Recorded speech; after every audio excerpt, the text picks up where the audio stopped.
بسم اللہ الرحمن الرحیم۔ گمنام ہیرو کے معزز ناظرین السلام علیکم۔ دوستو لائک ضرور کر دیا کریں، شکریہ۔ آئیے چلتے ہیں کہانی کی طرف۔ شور مچانے کی پوزیشن میں مرد نہیں عورت ہوتی ہے۔ اگر میں نے ایک چیخ بھی مار دی کہ یہ شخص میری عزت پر حملہ آور ہوا ہے تو تمہیں نہ جانے کتنی راتیں کسی تھانے میں الٹے لٹک کر گزارنی پڑیں۔ پہلے یہاں بابا اور میرے قبیلے والوں کے ہاتھوں جو پٹائی لگے گی وہ الگ ہوگی۔ الو کی پٹھی بہت چلاک اور عیار تھی۔ میں نے کبھی سوچا بھی نہیں تھا کہ اس قسم کے خیموں میں ایسی نادر روزگار ہستیاں بھی پائی جاتی ہوں گی۔ مجھے روپے پیسے کا افسوس نہیں تھا، جس راستے سے آیا تھا اسی راستے چلا گیا۔ البتہ انا کو ایک دھچکا سا ضرور لگا تھا۔ انسان کو بڑا خمار سا ہوتا ہے اگر اسے یہ معلوم ہو کہ کوئی لڑکی خانہ بدوش ہی صحیح اس پر عاشق ہے، اور اس وقت اپنی نظر میں بھی بڑی خواری سی ہوتی ہے جب پتا چلے کہ وہ ان پڑھ سی لڑکی آپ کو بیوقوف بنا رہی تھی۔ لالی اب ویسے بھی مجھے کچھ اچھی نہیں لگتی تھی، اس وقت تو بالکل ہی گندی مچھلی لگ رہی تھی۔ مجھے خود پر حیرت ہو رہی تھی، میں اب تک اس لڑکی کے پیچھے پاگل تھا۔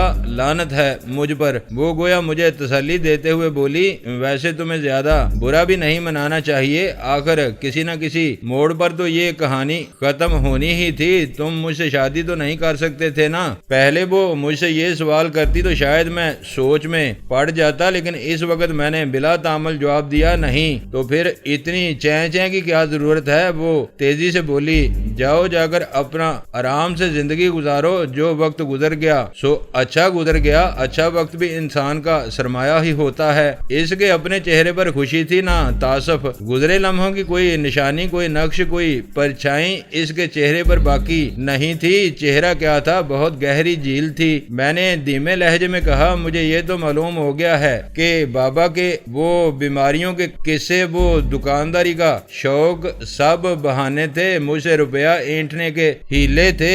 بابا کو تو شاید زندگی میں کبھی زکام تک نہیں ہوا ہوگا، اور دکانداری کی بھی اسے بھلا کیا ضرورت ہو سکتی تھی، جبکہ اس کی دکان تو گھر میں ہی اچھی چل رہی ہے۔ لیکن میں صرف یہ جاننا چاہتا ہوں کہ وہ جو تم نے ہمارے گناہ کے پھل کا چکر چلایا تھا وہ بھی محض افسانہ ہی تھا نا؟ ظاہر ہے، اس نے نہایت اطمینان سے مختصر سا جواب دیا۔ میں چند لمحے خاموش کھڑا اس کی آنکھوں میں جھانکتا رہا۔ اس نے آنکھیں نہیں جھپکی۔ میں نے سرگوشی کے لہجے میں کہا، میں تمہیں معاف نہیں کروں گا لالی۔ وہ قدرے احتجاجیہ سے لہجے میں بولی، آج کل کون کسے معاف کرتا ہے؟ آج اگر تم کسی کی انگلی سے ایک قطرہ خون نکال لو تو کل طاقت حاصل ہونے کے بعد جب تک وہ تمہارے پورے خاندان کو کولو میں نہیں پلوا دے گا تب تک اسے چین نہیں آئے گا۔ وہ زمانے گزر گئے جب لوگ انتقام کی طاقت رکھتے ہوئے بھی معاف کر دیا کرتے تھے۔ اب تو لوگ طاقت نہ رکھتے ہوئے بھی انتقام کے منصوبے بناتے رہتے ہیں، اندر ہی اندر بال کھاتے رہتے ہیں۔ میں بھی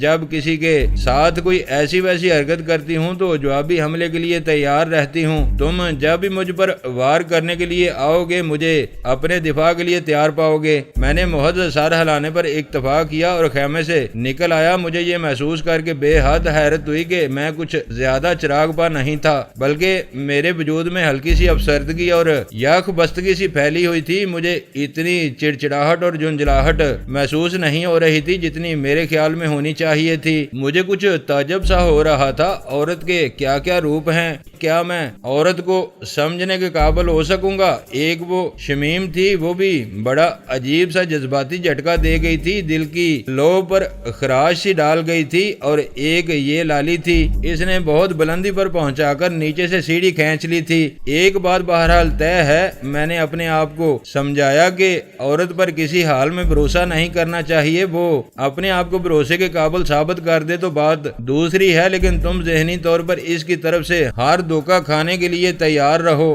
اس پر اس حد تک تکیہ مت کرو کہ وہ تمہاری مجبوری بن جائے، اور اسے اس حد تک اپنی زندگی کا جزو مت بناؤ کہ اس کے جانے کے بعد زندگی میں خلا محسوس ہونے لگے۔ اور تم تو خوش قسمت ہو افضل میاں کہ تمہیں اس نوجوانی میں ہی بڑے متنوع تجربات حاصل ہو رہے ہیں، ورنہ لوگ تو زندگی بھر ایک ہی عورت کو سمجھنے میں لگے رہتے ہیں، اور سارے بال سفید ہو جانے کے بعد انہیں احساس ہوتا ہے کہ وہ تو ابھی تک دیوار سے ہی سر ٹکرا رہے تھے۔ اپنے آپ کو یہ عبرت آموز لیکچر دینے اور اپنے ذہن نشین کرنے کے بعد میں اپنی میز پر جا بیٹھا اور ڈیوٹی ختم ہونے کے بعد میں اپنی اداسی اور یاسیت دور کرنے کے لیے جا کر نہر میں چھلانگ لگا دی اور اس وقت تک تیرتا رہا جب تک جسم شیل نہیں ہو گیا اور دل و دماغ سے فالتو خیالات چھٹ نہیں گئے۔ رات تک مجھے سب کچھ نہایت غیر اہم محسوس ہونے لگا۔ میں اس فیصلے پر پہنچ چکا تھا کہ لالی میری کتاب زندگی کا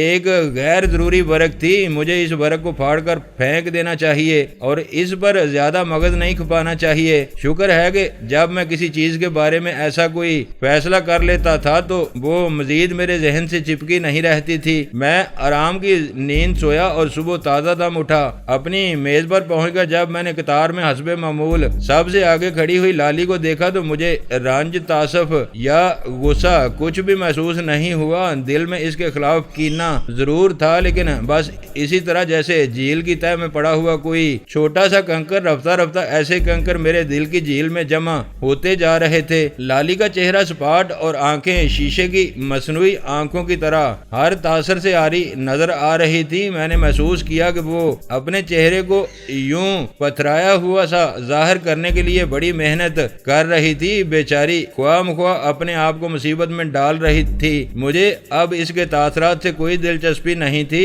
اجنبیت کا راستہ شروع ہو ہی چکا تھا تو میں لالی سے 2 قدم آگے رہنے کے لیے تیار تھا۔ میں نے اس پر دوسری نظر ڈالے بغیر اور ایک لفظ بھی کہے بغیر اس کے کارڈ پر اندراجات کر کے کارڈ واپس اسے تھما دیا۔ خدا حافظ لالی، میں نے دل ہی دل میں کہا۔ وہ باتیں تیری، وہ فسانے تیرے، وہ سرگوشیاں، وہ محبتیں، وہ زندگی کے دامن سے چرائے ہوئے عیش بردوش لمحے سب ہوا ہوئے۔ سب کو ہمارا سلام۔ میری طبیعت کی تازگی زیادہ دیر برقرار نہ رہی۔ دوپہر کا کھانا میں نے ایک طویل عرصے بعد کینٹین پر جا کر کھایا۔ واپس آیا تو میری میز پر اکاؤنٹنٹ محمد بشیر میرا منتظر تھا۔ اس کا چہرہ اترا ہوا تھا اور آنکھیں بھی موٹے موٹے عدسوں کے عقب میں اتنی ابری ہوئی نظر نہیں آ رہی تھیں جتنی عموماً نظر آتی تھیں۔ ہم تو آج کل بہت پریشان ہیں یار، اس نے رسمی باتوں کے بعد کہا۔ ہم سے مراد کون ہے؟ میں نے وضاحت چاہی۔ میں اور عزیز عالم، اس نے جواب دیا۔ عزیز عالم کمپنی کے کیشیئر کا نام تھا۔ کیوں پریشان ہو؟ میں نے نیم احتجاجیہ لہجے میں پوچھا۔ کیا تمہارا ضمیر بیدار ہو گیا ہے؟ نہیں، ایسی تو کوئی بات نہیں، اس نے معصومیت سے جواب دیا۔ تمہیں تو معلوم ہی ہوگا کہ 2-2.5 مہینے میں کام ختم ہو رہا ہے۔ ٹھیکہ ختم ہونے پر سارے حسابات آڈٹ بھی ہوں گے۔ پھر میں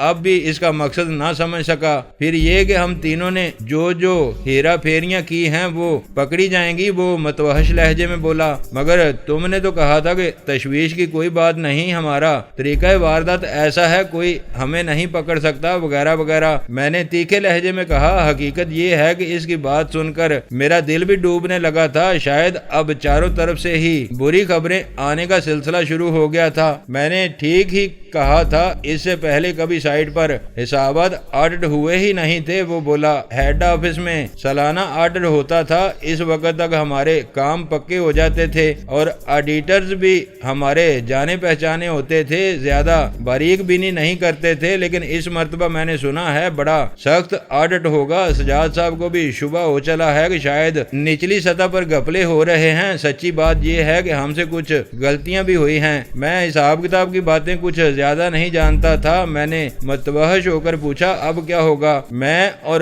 عزیز عالم تو ایک ایک کر کے کھسکنے کا پروگرام بنا رہے ہیں۔ وہ بولا، لیکن ہماری پوزیشن ایسی ہے کہ ہم فرار نہیں ہو سکتے۔ فوراً ہمارے خلاف پرچہ درج ہو جائے گا اور ہم مفرور مجرم قرار پائیں گے، کیونکہ ہمارے گپلے فوراً ہی سامنے آ جائیں گے۔ لیکن اگر ہم آرام سے اپنا کام دوسروں کو ہینڈ اوور کر کے استعفیٰ دے کر جائیں گے تو ہمارے کارنامے کافی دنوں بعد جا کر سامنے آئیں گے۔ تب تک ہم سجاد صاحب یا قانون کی دسترس سے بہت دور جا چکے ہوں گے۔ میں تمہیں اندھیرے میں نہیں رکھوں گا۔ سچی بات یہ ہے کہ اگر ہم پکڑے گئے تو شریک کے جرم کے طور پر تمہارا نام بھی لیے بغیر نہیں رہ سکیں گے۔ ویسے تمہاری پوزیشن اس وقت تک سب سے زیادہ صاف ہے، اس لیے تمہارے حق میں یہی بہتر ہے کہ آج کل ہی میں کھسک لو۔ استعفیٰ وغیرہ دینے کی ضرورت نہیں، بس سجاد صاحب کے نام ایک رسمی سی اطلاع چھوڑ جانا، ظاہر یہ کرنا جیسے تمہاری کسی عزیز ہستی کی طرف سے اچانک کی تمہیں کوئی بری خبر ملی ہے اور کہہ دینا کہ تم واپس نہ آ سکو، ویسے بھی کام تو ختم ہو ہی رہا ہے، کہہ دینا کہ نئے پروجیکٹ پر جانا تمہیں سوٹ نہیں کرتا، تمہارے حالات اجازت نہیں دیتے۔ میں سوچوں گا، میں نے دھیمے لہجے میں کہا۔ سوچنے کا اب وقت نہیں ہے، وہ اٹھتے ہوئے بولا۔ ہر گزرنے والا لمحہ بے حد قیمتی ہے، میں نے تمہیں ساری صورتحال سمجھا دی ہے اور بہترین دوستانہ مشورہ دے دیا ہے، اب اپنا بچاؤ کرنا تمہاری اپنی ذمہ داری ہے۔ وہ چلا گیا اور مجھے سوچوں میں گرفتار چھوڑ گیا۔ مجھے قانون، سزا، لوگوں کی انگشت نمائی وغیرہ کی کوئی خاص فکر نہیں تھی۔ میرا سب سے بڑا مسئلہ یہ تھا کہ میں بددیانت، چور اور خائن ثابت ہونے کے بعد سجاد صاحب کا سامنا نہیں کر سکتا تھا، باقی تمام تفکرات ضمنی تھے۔ سوال یہ تھا کہ یہاں سے بھاگ کر میں جاؤں کہاں؟ کیسا بے ٹھکانہ تھا میں، ایک بے آشیاں پنچھی، کم عمری میں ماں باپ کے سائے سے محروم ہونے والا بھی دنیا میں کیسا تنہا ہو جاتا ہے۔ پہلی بار مجھے اپنی حالت پر کچھ زیادہ ہی افسوس ہوا، کرب کی حد تک۔ وقت کو پلٹا کھاتے ذرا بھی تو دیر نہیں لگتی۔ کل صبح تک میں بے حد خوش اور اندر سے بے حد مضبوط تھا، آج چند لمحوں کے اندر اندر میں بے حد متفکر اور اندر سے کھنڈر ہو چکا تھا۔ کہاں جاؤں، کہاں کا رخ کروں، یہی سوال ڈس رہا تھا۔ جب یہاں آیا تھا تب تو 2000 روپے پلے بھی تھے اور ان کی وجہ سے دل کو کافی ڈارس بھی تھی، مگر اس وقت تو جیب میں کل 200-250 روپے تھے۔ چند دن پہلے ہی تنخواہ ملی تھی، کچھ ادھار اتار دیا تھا، کچھ رقم شاہانہ انداز میں ٹھکانے لگا دی تھی۔ ڈیوٹی کا وقت ختم ہوا تو میں نہر کے اس دور افتادہ حصے کی طرف چل دیا جہاں میں تیراکی کرتا تھا۔ عام حالات میں تو میں تیراکی کا ناغہ بھی کر لیتا تھا، لیکن جس روز میں ناخوش، پریشان یا متفکر ہوتا تھا، اس روز تیراکی کے لیے ضرور جاتا تھا، ذہن بٹ جاتا تھا۔ نہر کا پاٹ بہت چوڑا تھا، دفاعی نقطہ نظر سے یہ نہر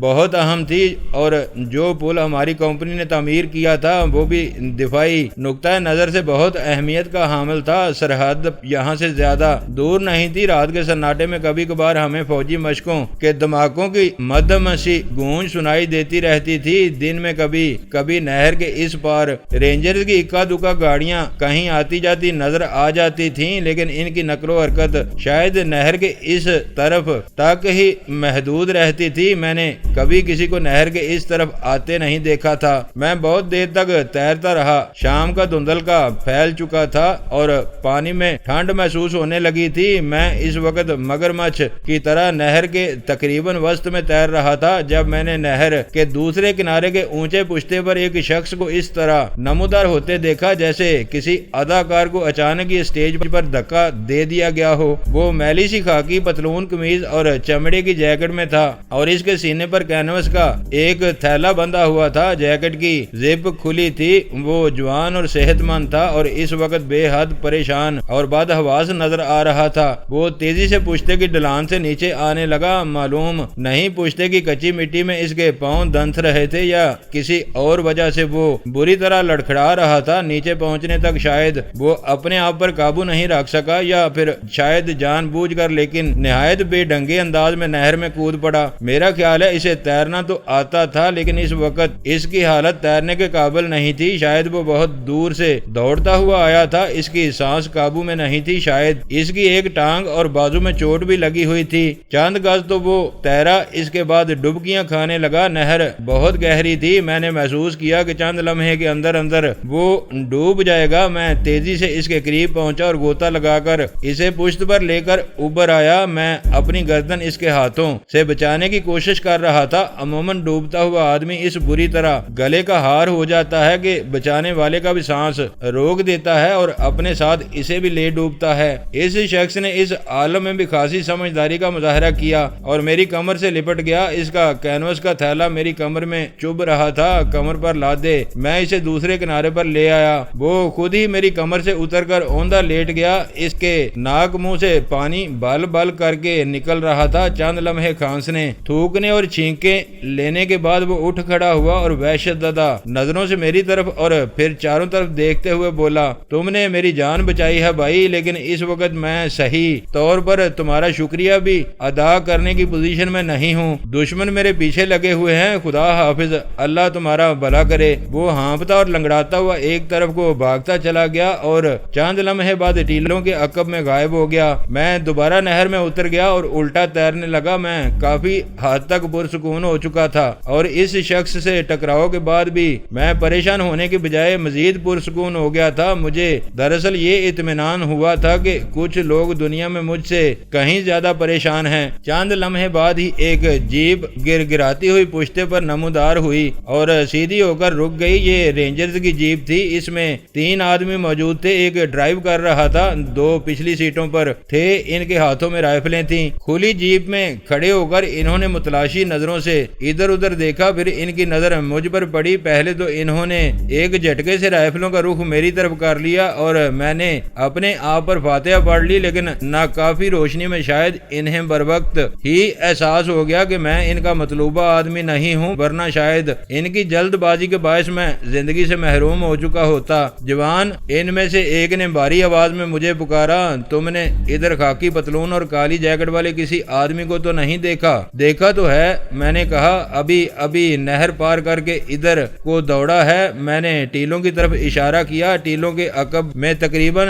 2 میل تک چٹیل میدان تھا، پھر جنگل شروع ہو جاتا تھا۔ مہربانی، رینجر نے کہا اور ڈرائیور کو اشارہ کیا۔ جیپ گرگراتی ہوئی پرانے پل کی طرف چل دی۔ ہماری کمپنی کا تیار کیا ہوا پل ابھی آمد و رفت کے لیے نہیں کھلا تھا۔ جیپ کو کافی لمبا چکر کاٹ کر اس طرف آنا تھا۔ کرنے کو تو میں نے اشارہ کر دیا تھا، لیکن اس کے فوراً بعد ہی افسوس شروع ہو گیا تھا کہ میں نے ناحق کی رینجرز کی رہنمائی کی۔ اس شخص کی جو حالت میں نے دیکھی تھی، اسے یاد کرتے ہوئے اس پر ترس آ رہا تھا۔ پھر میں نے یہ سوچ کر خود کو سمجھانے کی کوشش کی، اگر رینجر کو اس کی تلاش تھی تو یقیناً وہ کوئی مجرم ہی ہوگا، کوئی اسمگلر یا جاسوس وغیرہ۔ اس صورت میں اس کا پکڑے جانا ہی بہتر تھا۔ اپنی اس سوچ پر مجھے خود ہی ہنسی آ گئی۔ میں تو کچھ اس طرح اپنے آپ کو سمجھا رہا تھا جیسے میں خود کوئی بڑا پارسا عابد و زاہد اور دیانتدار انسان تھا۔ ایک لمحے کے لیے تو مجھے یہ خیال بھی گزرا کہ شاید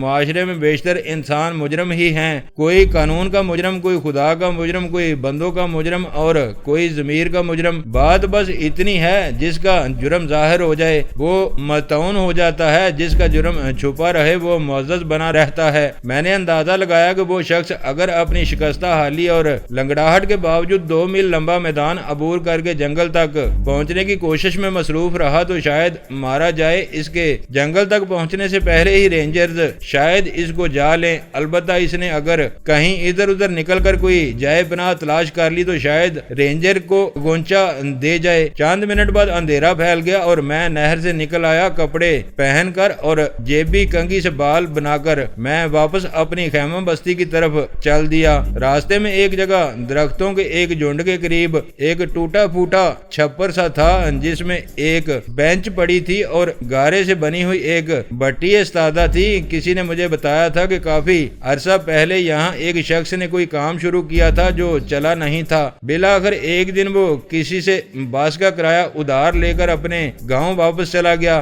اس چھپر کے سامنے سے گزرتے ہوئے مجھے اندر نیم شکستہ بینچ پر ایک حوالہ نظر آیا۔ اس کے ہاتھ میں سلگتی ہوئی سگریٹ تھی۔ مجھے یقین ہو گیا کہ یہ وہی شخص ہے جسے میں نے نہر میں ڈوبنے سے بچایا تھا۔ اس نے بھی یقیناً مجھے دیکھ لیا تھا، لیکن چھپنے کی کوشش کرنے کے بجائے وہ مجھے متوجہ کرنے کے انداز میں کھنکارا اور تب میں نے پہچان لیا وہ مفرور شخص نہیں، ہماری کمپنی کا ایک ڈرائیور نیاز حسین تھا۔ اوئے تم یہاں کیا کر رہے ہو؟ میں نے چھپر میں داخل ہوتے ہوئے کہا۔ دفعتاً ایک خاص بو میرے نتنوں سے ٹکرائی۔ کم وقت اندھیرے میں بیٹھا بھری ہوئی سگریٹ پی رہا تھا۔ میں جی ذرا غور و فکر کر رہا ہوں۔ یہ جگہ غور و فکر کے لیے بڑی موزوں ہے، میں اکثر شام کو یہیں آ جاتا ہوں۔ اوئے تم غور و فکر بھی کرتے ہو؟ میں حیرت سے تقریباً چلا اٹھا۔ کیوں، کیا میں انسان نہیں ہوں افضل صاحب؟ اس نے گویا برا مناتے ہوئے پوچھا۔ میرا خیال تھا تم ڈرائیور ہو، میں نے اسے چھیڑا۔ ویسے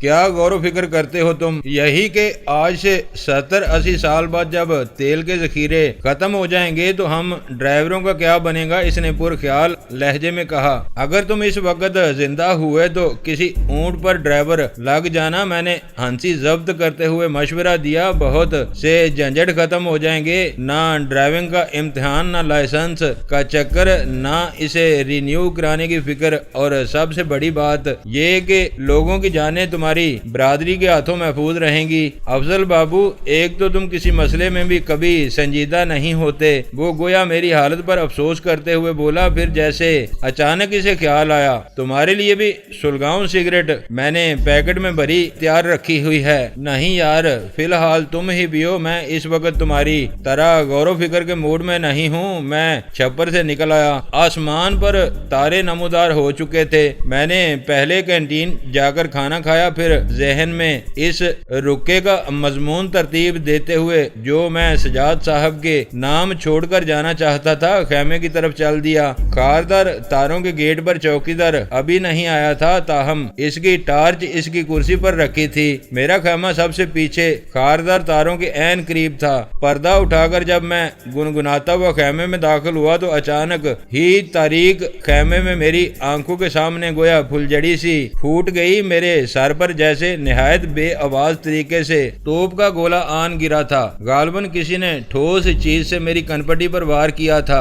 آخری بات جو مجھے یاد رہی وہ یہ تھی کہ میرے گھٹنے کچے فرش سے ٹکرائے تھے۔ اس کے بعد خیمے میں پھیلی ہوئی تاریکی میرے آواز پر بھی چھا گئی۔ مجھے احساس نہیں کہ کتنی دیر بعد میں ہوش میں آیا، تاہم یہ احساس ضرور ہے کہ ہوش میں آتے ہی دوبارہ بے ہوش ہونے کو جی چاہنے لگا تھا۔ سر میں تکلیف اتنی تھی، معلوم ہو رہا تھا کوئی بے قسم کا لوہار میرے سر کو لوہے کا گولا سمجھ کر اس پر ہتھوڑے برسا کر اس سے کوئی چیز بنانے کی فکر میں ہے۔ میں نے غیر ارادی طور پر ہاتھ سر کی طرف لے جانا چاہا تو احساس ہوا کہ میرے ہاتھ اپنی جگہ سے حرکت نہیں کر رہے تھے۔ چند لمحے بعد جب میری آنکھوں کی دھندلاہٹ دور ہوئی تو دیکھا کہ میں اپنے خیمے ہی میں تھا اور میرا پیٹرو میکس لیمپ بھی روشن تھا۔ میں لوہے کے پائپوں والے پلنگ پر دراز تھا اور میرے جسم پر چادر بھی پڑی ہوئی تھی۔ فرق صرف یہ تھا کہ میرے ہاتھ پاؤں پلنگ سے بندھے ہوئے تھے اور منہ میں کپڑا ٹھونسا ہوا تھا اور اس پر پٹی بھی بندھی ہوئی تھی۔ میرے قریب لوہے کی کرسی پر ایک شخص اطمینان سے ٹانگ پر ٹانگ رکھے ایک فلمی رسالے کی ورق گردانی کر رہا تھا۔ اس کی انگلیوں میں سلگتی ہوئی سگریٹ دبی ہوئی تھی۔ کسی فلمی تصویر کو دیکھتے ہوئے اس نے معنی خیز انداز میں سر ہلایا اور چٹکی بجا کر راکھ جاڑی۔ وہ میری طرف متوجہ نہیں تھا، بڑے ہی انہماک سے مطالعے میں مصروف تھا۔ اسے دیکھتے ہوئے کئی بار میں نے غیر ارادی طور پر پلکیں جھپکائیں، حتیٰ کہ مجھے یقین ہو گیا کہ یہ میرا واہمہ نہیں ہے۔ وہ شخص کمبخت وہی تھا جس کی میں نے اس وقت جان بچائی تھی جب وہ کسی قریب المرگ اور لاوارث کتے کی طرح نہر میں ڈوب رہا تھا۔ اس وقت اس کی حالت دیکھنے کے قابل تھی جب اس نے بکھلائے ہوئے انداز میں نہر میں چھلانگ لگائی، اور اس وقت بھی اس کا چہرہ قابل دید تھا جب میں نے اسے سر سے نکال کر کنارے پر لٹایا تھا۔ اس کے ناک اور منہ سے بل بل پانی بہ رہا تھا۔ آنکھیں کسی بیمار الو کی آنکھوں سے مشابہ نظر آ رہی تھی، منہ سے بات نکل نہیں رہی تھی، مگر اب وہ گریڈ 21 کے افسر کی طرح ٹھاٹ سے بیٹھا ہوا تھا۔ اس کی جیکٹ تو چمڑے ہی کی تھی، پانی سے اس کا کچھ نہیں بگڑا تھا۔ اب اس کی پتلون وغیرہ بھی سوکھی ہوئی نظر آ رہی تھی۔ کمبخت نے کنگھی پٹی تک کر لی تھی۔ حد تو یہ تھی کہ بدماش سگریٹ بھی میرے ہی پیکٹ سے پی رہا تھا جو اس نے اپنے سامنے ہی تپائی پر رکھا ہوا تھا۔ میں سگریٹ پیتا تو نہیں تھا، لیکن خیمے میں آنے والے یار دوستوں کی تواضع کے لیے ایک دو پیکٹ رکھتا تھا۔ کبھی کبھار خود بھی منہ کا ذائقہ بدلنے کے لیے دو چار کش لگا لیتا تھا۔ میں کہنا چاہتا تھا کاش میں نے تجھے اس نہر میں ہی ڈوبنے دیا ہوتا، لیکن میں چونکہ منہ میں کپڑا ٹھوسا ہونے کی وجہ سے کچھ کہنے کی پوزیشن میں نہیں تھا، اس لیے میں نے محض کھنکارنے پر اکتفا کیا۔ یہ آواز بھی صرف اتنی ہی تھی کہ میں خود بھی مشکل سے سن سکا۔ شکر ہے اس شخص کو احساس ہو گیا کہ میں کسمسا رہا ہوں۔ وہ میری طرف متوجہ ہو گیا۔ مجھے ہوش میں دیکھ کر وہ نہایت ہی شرمسار نظر آنے لگا اور لکنت دادا سے لہجے میں بولا، معاف کرنا یار، اندھیرے میں پتہ ہی نہیں چلا کہ میں اپنے موسن پر ہی وار کر رہا ہوں۔ ویسے بھی خیر اپنی جان بچانے کا مسئلہ درپیش تھا۔ لیمپ جلانے کے بعد میں نے تمہاری ہی شکل دیکھی تو بہت ہی شرم محسوس ہوئی، خصوصاً اس لیے کہ میں نے ڈنڈا تمہارے سر پر کچھ زیادہ ہی زور سے رسید کر دیا تھا۔ اس نے سگریٹ کا ایک کش لیا اور میں اس دوران ایک بار پھر کسمسایا۔ وہ میری بے چینی کو محسوس کرتے ہوئے بولا، تمہارے ہاتھ پاؤں باندھنے اور منہ میں کپڑا ٹھونسنے کی زیادتی میں نے صرف احتیاطاً کی ہے کہ کہیں تم ہوش میں آتے ہی چیخ چیخنا چلانا شروع کر دو یا ہاتھا پائی شروع کر دو۔ اگر تم مردوں والا وعدہ کرو کہ شور شرابہ نہیں کرو گے تو میں تمہارے منہ سے کپڑا نکال سکتا ہوں تاکہ ہم کچھ بات چیت کر سکیں۔ مجھے میرے سر میں اٹھتی ہوئی ٹیسوں نے جس حد تک اجازت دی، اس حد تک میں نے زور زور سے اسبات میں سر ہلانے کی کوشش کی۔ اس کے نرم اور دوستانہ لہجے سے میرا غصہ کافی حد تک ختم ہو گیا تھا۔ اس نے اٹھ کر میری زبان کو آزاد کر دیا اور میں گویا آدھے سے زیادہ آزاد ہو گیا۔ میں نے اطمینان کی ایک طویل سانس لی۔ میری تکلیف خود بخود ہی کافی حد تک ختم ہو گئی۔ تم یہاں گھس کیسے آئے؟ میں نے پوچھا۔ میری آواز خاصی کمزور نکلی۔ رینجر سے بچنے کے لیے ادھر آ نکلا تھا۔ وہ ایک بار پھر ٹانگ پر ٹانگ رکھ کر بیٹھتے ہوئے بولا۔ لوگوں کی نظر سے بچتا بچاتا خاردار تاروں تک آن پہنچا اور پھر سینے کے بل رینگ کر اس ہاتھ بندی کے اندر آ گیا اور سب سے پہلے جو خیمہ نظر آیا اس میں گھس گیا۔ میری خوش قسمتی تھی کہ مجھے سب سے پہلے یہاں سگریٹ اور ماچس آسانی سے مل گئی۔ دیا سلائی جلا کر میں نے سارے خیمے کا جائزہ لیا اور ایک ڈنڈا سنبھال کر سگریٹ سلگا کر پردے کے قریب ہی بیٹھ گیا۔ میرا چونکہ رات گئے تک اس خیمے میں رہنے کا ارادہ تھا، اس لیے پہلے مکین کا بندوبست کرنا ضروری تھا۔ اس کے بعد کیا ہوگا تم اندازہ کر ہی سکتے ہو۔ وہ معذرت خواہانہ سے انداز میں مسکرایا۔ کچھ دیر پہلے چاروں طرف سناٹا اور سکوت پھیل گیا تھا تو میں نے پیٹرو میکس لیمپ روشن کر لیا۔ اب تو مجھے تشویش ہونے لگی تھی کیونکہ تمہیں بے ہوش ہوئے 2 گھنٹے سے زیادہ گزر چکے تھے۔ اس کا مطلب ہے تم نے چھپنے کے لیے جنگل کا رخ نہیں کیا تھا؟ میں نے پوچھا۔ میں پاگل تھوڑا ہی ہوں، وہ اطمینان سے بولا۔ اس وقت میری حالت ایسی تھی کہ چند گز کا فاصلہ طے کرنا بھی دشوار ہوا جا رہا تھا۔ جنگل تو بہت دور تھا۔ اگر میں جنگل کا رخ کرتا تو رینجر یقیناً میری کھوپڑی اڑا دیتے، ورنہ ٹانگ وانگ میں گولی مار کر لنگڑا لولا تو کر ہی دیتے۔ میرا ریوالور ویسے بھی راستے میں کہیں گر گیا تھا۔ بہرحال رینجر سے اس قسم کی آنکھ مچولی کا مجھے بڑا تجربہ ہے۔ گویا میں یہ سمجھنے میں حق بجانب ہوں کہ تم اسمگلر ہو۔ میں نے حتی الامکان شائستہ انداز اختیار کرنے کی کوشش کرتے ہوئے کہا۔ بے شک، لیکن نہایت معمولی قسم کا، اس نے انکساری سے جواب دیا۔ میرے ایک کھیپ اور گاڑی اس وقت نہر کے پرلی طرف کے جنگل میں پھنسی ہوئی ہے۔ اپنی دانش میں تو میں اسے بڑی محفوظ جگہ پر چھپا کر آیا ہوں، لیکن اگر وہ رینجر کے ہتھے چڑھ گئی یا کوئی حریف اسمگلر اسے لے اڑا تو میں دیوالیہ ہو جاؤں گا۔ ایک بار پھر مجھے خطرہ مول لینا ہے، جان ہتھیلی پر رکھ کر جنگل میں جانا ہے۔ سب سے بڑی مصیبت یہ ہے کہ میں تنہا ہوں۔ آج تک کوئی ڈنگ کا ساتھی ہی نہیں ملا، جو ملا پھنسوانے والا ہی ملا۔ اپنی دراصل تقدیر ہی بڑی ڈھیلی ہے۔ اب یہی دیکھ لو کہ اس مرتبہ اپنی زندگی کی سب سے بڑی کھیپ نہایت خیریت سے سرحد پار پہنچا کر وہاں سے سب سے بڑی کھیپ لے کر آ رہا تھا تو رینجر پیچھے لگ گئے۔ دراصل نیا چوکی انچارج آیا ہے جو کچھ زیادہ ہی مستعد ہے، اس سے کوئی بات نہیں بن سکی۔ میں خاموشی سے اس کی طرف دیکھتا رہا۔ چند ہی لمحے میں وہ کوئی پرانا شناسا سا معلوم ہونے لگا تھا۔ سر میں ٹیسیں کچھ کم ہو چلی تھی، تاہم ہاتھ پاؤں ایک ہی پوزیشن میں رہنے کے باعث شیل ہوئے جا رہے تھے۔ اب تمہارے ارادے کیا ہے؟ میں نے پوچھا۔ اس نے اپنی گھڑی دیکھی، اسے جھٹکا دیا، پھر میری طرف دیکھ کر بولا، بند ہو گئی ہے، واٹر پروف نہیں ہے نا؟ اس مرتبہ مجھے تجربہ ہوا ہے کہ اسمگلروں کو ہمیشہ واٹر پروف گھڑی رکھنا چاہیے۔ اس نے چادر ہٹا کر میری کلائی پر بندھی ہوئی گھڑی میں وقت دیکھا اور ایک لمحے کے لیے کچھ سوچ کر بولا، 2 گھنٹے بعد میں یہاں سے نکل جاؤں گا۔ تمہیں میری وجہ سے جو تکلیف اٹھانا پڑی اس پر میں سخت شرمندہ ہوں۔ تمہارا احسان میں زندگی بھر نہیں بھولوں گا۔ رقم کے ذریعے اس کا صلہ تو نہیں دیا جا سکتا، لیکن میں اپنی شرمندگی کم کرنے کے لیے کچھ رقم یہاں رکھ رہا ہوں، میرے جانے کے بعد اٹھا لینا۔ اس نے ہاتھ بڑھا کر تپائی پر رکھا ہوا کینوس کا تھیلا اٹھایا۔ جب میں نے اسے نہر سے نکالا تھا تو یہی تھیلا